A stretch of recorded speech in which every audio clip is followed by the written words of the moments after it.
This episode of Hawk Talk is brought to you by Charbonneau Car Center and Dacotah Bank.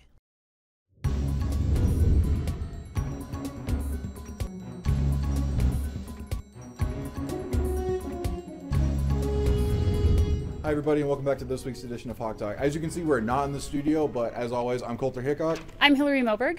I'm Gunnar Farsfeet. And today we got a frequent flyer on right now, so please introduce yourself again, who you are, where you're from, and what do you do here at DSU. I'm Ty Orton. I'm the Executive Director of the DSU Heritage Foundation. Wow, Ty, thank you very much for coming on. Thank you for helping put together this show. Because without the money from the Heritage Foundation, we couldn't do the show. So thanks a lot for doing that. Good point. So, Ty, how long have you served as the Executive Director of the DSU Heritage Foundation? 6 years on Saturday. Well, it's very exciting. How about that? Very exciting. Yeah. So what drove you to take such an intensive job that affects so many students for the better? I wanted the challenge. I wanted to make a difference. I wanted to help DSU kind of get back on its feet and help a part of the foundation and part of the university that really needed to make that difference for those students in the scholarship. So I decided to come back, and now I'm here. Perfect. Look at that. Perfect. So coming up on Saturday is Dickinson State's biggest fundraiser of the year called YuleTyme. How about you just talk about YuleTyme and for people that don't know what it is? So YuleTyme is an event that traditionally I think it's in its 23rd year for the university with the same name. The event has changed since the new foundation has taken over in 2015. It has become more of from what some people call an adult prom, is what it used to be, and very well dressed and very elegant situation, to more of a costume party and themed party.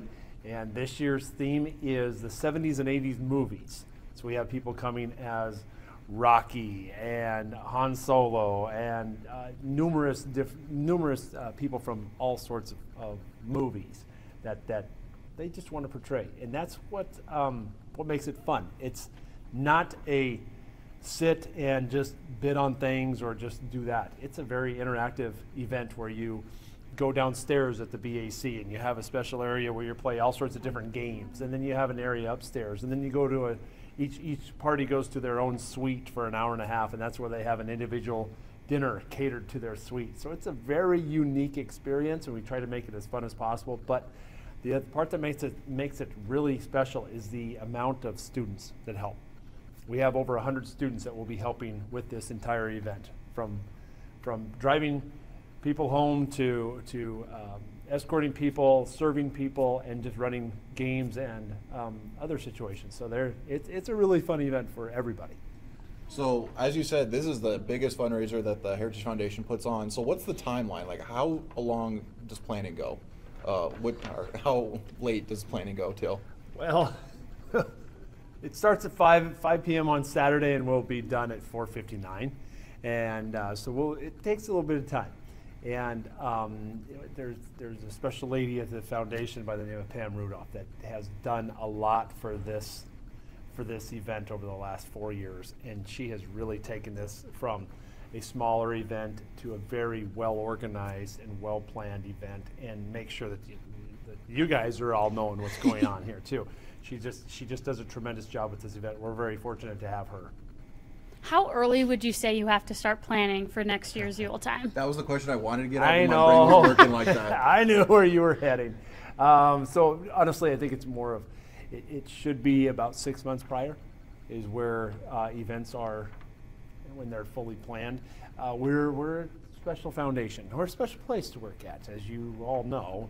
You not as much, but but it's one of those things where it's probably 2.5 to 3 months out is where we really start to hit it. But this isn't what makes or breaks the foundation, if you will. This isn't the event that provides all the scholarships. Our scholarships come from donors across the nation, even around the world, that donate back to the university for our students, and they develop the name scholarships, they develop the endowments. This one will provide roughly about 45 additional scholarships annually, but we give out 570 scholarships every year. So with the event at YuleTyme, you said, it's very well organized, very interactive. For somebody that hasn't attended one of these events before, if they're hesitant about it, what would you say to, get them involved or, kind of break the ice, so to say? It's one of those events where it's not a traditional fundraiser. It really isn't. It's one where everybody's welcome. If you buy your ticket, you're going to have a tremendous meal. You're going to see a lot of people, and you're going to have a very, very fun night. It's like I said, you're not just going to sit there and just look around and see what's going on. We want you moving the entire night. We want you being interactive. We want you to meet the students. We want you to get to know the students. Hey, this is a TR student. Oh, this one plays baseball. This one's in the band. This one's a cheerleader, those type of things. And that's what's important to us, not only for the event that night, but for everybody to understand that the students are why we're doing this. The current students, and then 20 years from now, those students are the ones that will be sitting in those chairs saying, oh, I remember that time where we worked YuleTyme, because we still get that. We still have all those people that worked an event and remember how much of a difference it made in their life. So, as you know, a few weeks ago, the DSU Heritage Foundation just participated in Give Day. So, does the DSU Foundation ever get quiet at all? No, it really doesn't. When it does, we'll start talking louder, and it really doesn't. There's students in there constantly. I think we employ 11 work study students, and they're constantly in and out. There's some very active people in there. Amanda and Pam and myself are constantly moving, but that's what we've had to do. We built this foundation from zero. We had nothing 6 years ago. There was no scholarships giving out, and this community has given so much back to this university. We know as a staff that we can never rest. So many people have put their faith in us and wanted to make sure that this university is strong again. That's why we push so hard, and we want it to be a fun environment. We want it to be active, but we want people to understand, hey, we're doing the right thing with your money, with your time, with your efforts back to DSU to make this a stronger and a better place to be. I think the foundation was pretty quiet when I stopped into work today, but that's because everyone was here working on everything here. And the phones didn't ring for like an hour, so I think people knew that there was no one there that was going to be able to answer their questions. Right. But yeah, it is a pretty busy place, pretty loud all the time. So kind of asking you more of a random question. All right. If peanut butter wasn't called peanut butter, what would it be called? Gross. How about that? Peanut butter's terrible. Well, Really? I knew this is a rigged question because you all know that I do not like peanut butter. Peanut butter's bad. Do you want me to keep going? It's not good. I'm just going to say Kiera wrote these questions, so she knew it too, yes. she can push the buttons a little bit, so she knew that this question would kind of infuriate you a little bit. She's laughing over there. She is. So I guess going forward, another question, because we like to have fun on this show and everything. If you think of the state of North Dakota, if you had to name one food to describe the state of North Dakota, what would it be? Wow. Boy, you guys are quiet. We're letting you give think. me one. Give me one. No cheating. Dang it. Now all I have in my mind is pizza right now, and that's not. That's as North Dakota as it gets right there. it's all about college the dorm pizza. room, yeah. Maybe Nefla? That's Oh, there you go. Yeah. I was Yeah. thinking Yeah. Nefla or Dallas pretzels. No, Neflo is the direction to head, and then pizza. How about California? Can you think of anything for that? Oh, sushi. Interesting. How about Florida? Why Florida? I'm not entirely sure. Oh, But Florida. We picked some random states on here. if anything, it's got to be a drink of some kind. Like this was one of the weirdest. Just a weird drink. I feel like if you go to a gas station, you hit all the soda flavors. That's what Florida That's is. to me. Florida. That's Florida. It's a Isn't that Mai called the Tai. garbage can or That's something? called the garbage can, a tornado, a graveyard, whatever you want to call it. Yeah. So, what are you most looking forward to for this year for YuleTyme? Just to see everybody again. I think there's a lot of people that are very excited to have an event and to get out and to support the university and to meet the kids and see. Hey, this was a hard time for you guys. I mean, this is something that very few people in the world has ever experienced. You guys went through a shutdown during your college years. Well, I would have lost it. I mean, that's tough. And as a family you can get through it, but sometimes as individual students it's a crucial time in your life, and you guys went through it, and I think they want to see that how much stronger you came through these times and how much better you are, and just kind of to see that it's not a normal spot that we're looking for, it's the future we're looking for, because things have changed.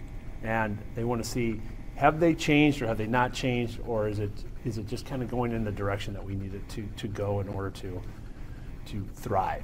We're not here to survive. Nobody's here to survive. We're here to thrive. We're here to get better.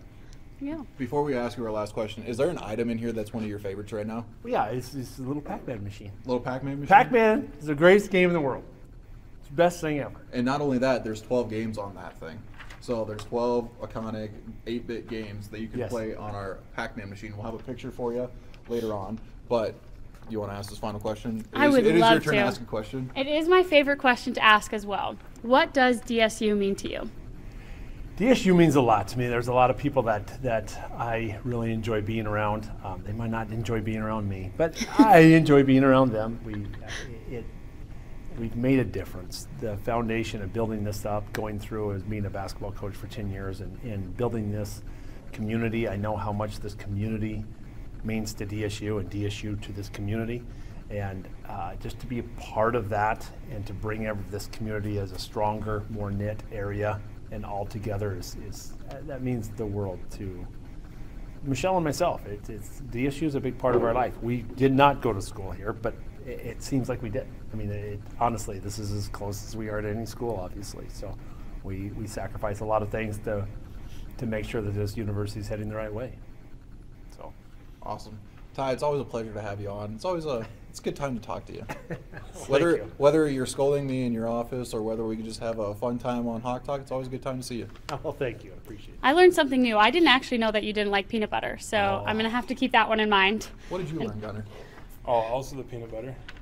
I also learned that he does not make me look as tall as I am. I mean, it kind of puts height Me in neither, perspective. Gunner. Me neither. Perspective No, for you a helped second. me out.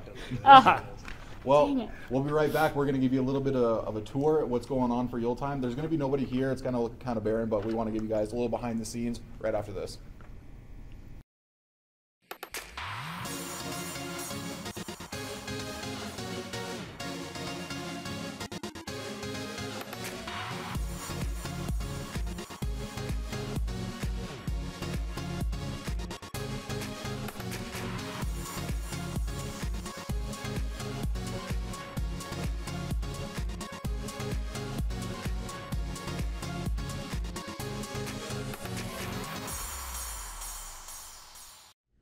Hey everybody, we're going to take a look at a few auction items that we have. Right here is we're going to have a bunch of our auction items. Gunner's going to kind of go along through, take a look and see what we got.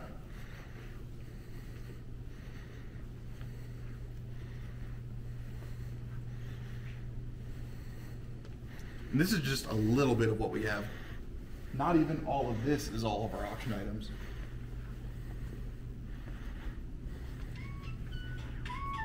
Pam's phone is ringing. As Ty talked about, Pam Rudolph is one of the major key components about how YuleTyme will look this year. One of my favorite things right here is the Forever a Blue Hawk statue. It is number 1 out of 100. It's going to come with a certificate that deems that is number 1 out of 100. But not only that, it'll come with our Henry Bijou Activity Center picture, commemorative picture saying January 5th. 2009, the groundbreaking ceremony, the original concept art of what the BAC would look like. I think that has to be one of my favorite things right here. But another one of my favorite things is our shuffleboard table that Ty Orton, who we just had on, actually built this thing. It's going to be one of our live auction items. So you got to be here to bid on it at the YuleTyme event. My mind blanked there for a second. You got to be here to bid on it. I believe you can also do it from the Qtego link. Yeah, we got our wood grain Hawks in there. We got a wood grain D. Also, the Buster Blue Hawk on the side. This thing is decent. Coach Bijou was in here playing it a little bit ago, so he was the first one to test it. Not only Ty, Coach Bijou was here to test it. Now we're going to take a look and see what downstairs looks like. So we came from upstairs to downstairs. This is where we're gonna have one of our bars. We're gonna have games down here. This is now the football locker room, but it doesn't exactly look like our football locker room. We got some mood lighting. It doesn't look like much right now, but this is like the behind the scenes. We're getting ready. It's a busy week here at the foundation. We're going to have a punching bag. We're going to have some mini golf down here. It's going to look super decent down here. Hey, we hope you enjoyed our little behind the scenes of what YuleTyme is kind of look like, but we're going to go to the recap right after this.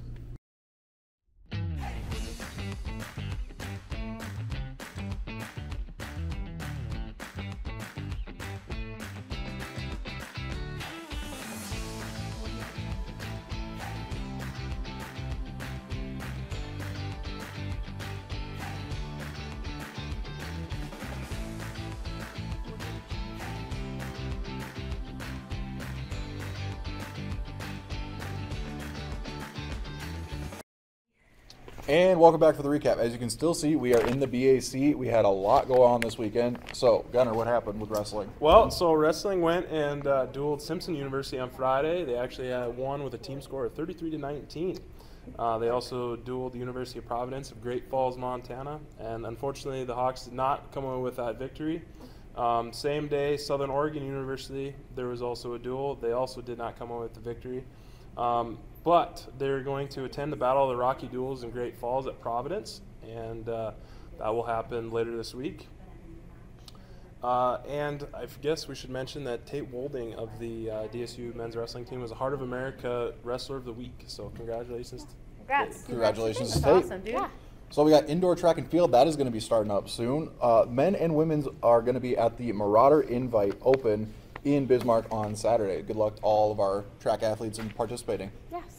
For women's basketball, they kept busy this past week. JV played Dawson Community College and did lose, and they also played Bismarck State College and lost. They'll be playing in Williston and on Friday in Glendive against Dawson Community College, so we'll wait for those scores. They'll be able to be located on our DSU Blue Hawks website.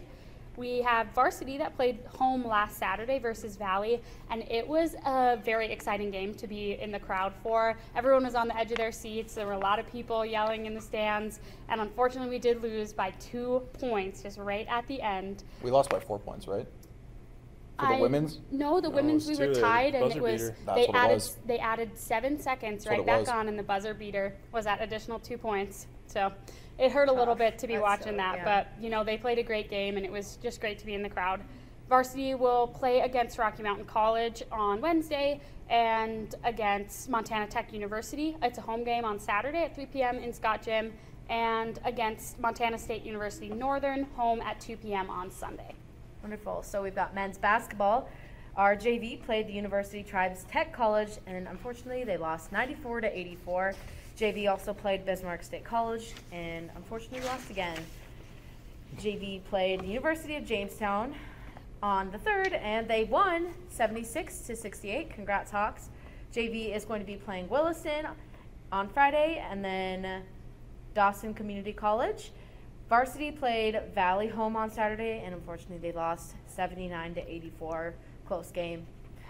Varsity has a game against Yellowstone Christian College on Wednesday, home, and unfortunately that was canceled, and as of right now there's no plans to reschedule that game, but hopefully maybe it will happen later this season. Varsity is also going to be home against Montana Tech at 5 p.m. following the girls game, and then on Sunday against Montana State University Northern, home at 4 p.m. also following that girls game. And I thought you were going to do that in one breath. I'm surprised that you didn't. You did a great job, though.